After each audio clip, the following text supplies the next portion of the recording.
Inspirasi Sabda Gereja Kristus Raja Paroki Baciro. Bapak Ibu, saudara-saudara yang terkasih, berjumpa kembali dalam Insaf Inspirasi Sabda Paroki Kristus Raja Baciro, Yogyakarta.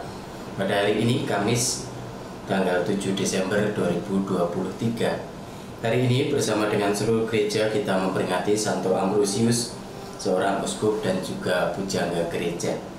Bacaan Injil hari ini diambil dari Injil Matius bab 7 ayat 21 dilanjutkan 24 sampai dengan 27.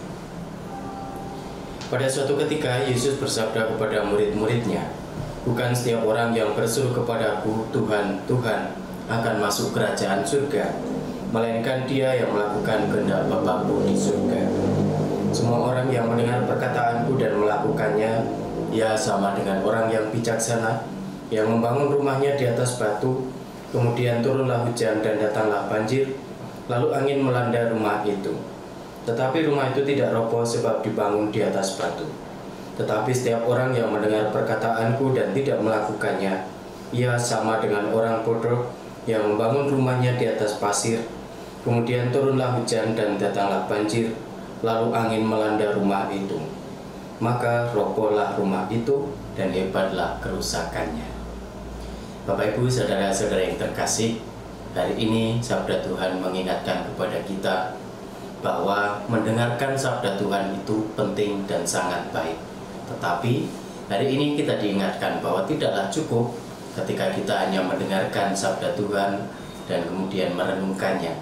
Tetapi satu hal yang tidak kalah penting dan bahkan mungkin sangat penting adalah justru kita bagaimana berupaya, berjuang untuk mewujudkan sabda Tuhan, kehendak Tuhan itu dalam kehidupan kita sehari-hari.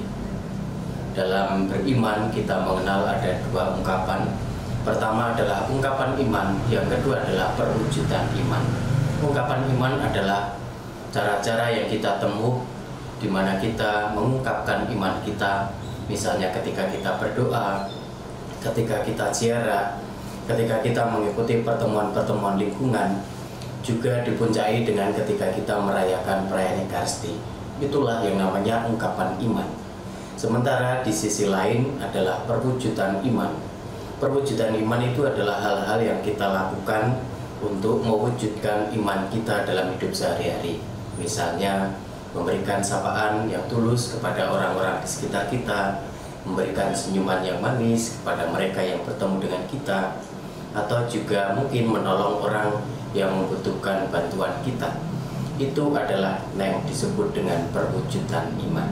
Nah, hari ini Tuhan mengingatkan kita bahwa dalam beriman tidaklah cukup ketika kita hanya mengungkapkan iman, tetapi kita juga diajak untuk mewujudkan iman itu, menghidupinya dalam kehidupan kita yang sehari-hari. Maka Bapak Ibu, saudara-saudara yang terkasih, mari kita mohon rahmat pada Tuhan supaya pada masa Advent ini kita sungguh dibantu untuk semakin mampu mewujudkan iman kita dengan membangun cinta kasih kepada orang-orang di sekitar kita. Semoga Tuhan selalu memberkati kita, berkah dalam